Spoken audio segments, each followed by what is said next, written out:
और आपको एक और बात बताओ, आप शिव की आरती गाते हो ना, वो शिव की आरती नहीं है, ध्यान से देखना उसकी पंक्तियां, वो त्रिदेव की आरती है।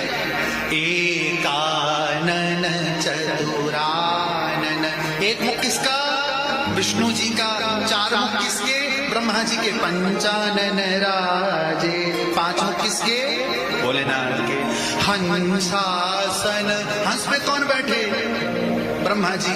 गरुड़ासन, गरुड़ पे कौन बैठे? विष्णु जी। वृषवाहन साजे, ये त्रिदेव की आरती है। हर हर हर महादेव। श्वेतांबर, ब्रह्मा जी। पीतांबर, है ना? कौन? विष्णु जी।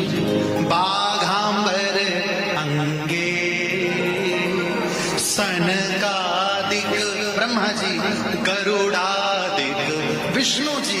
भूतादिक संगे। भैया हम लोग केवल गाते हैं, समझते नहीं हैं। हर हर हर महादेव। दो भुज विष्णु जी, क्षमा चाहूंगा, ब्रह्मा जी। चार चतुर भुज विष्णु जी। दश भुज ते सोहे, अभी आपको बताया शिव जी का साथ वाले।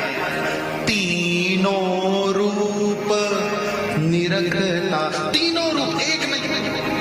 त्रिभुवन मन मोहे। हर हर हर महादेव। फिर आगे क्या कहा?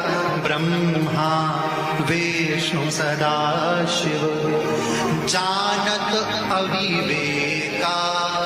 वो मूर्ख है जो तीनों को अलग समझते हैं, अविवेकी हैं। क्यों? प्रणवाक्षर के मध्य, प्रणव यानी ओम,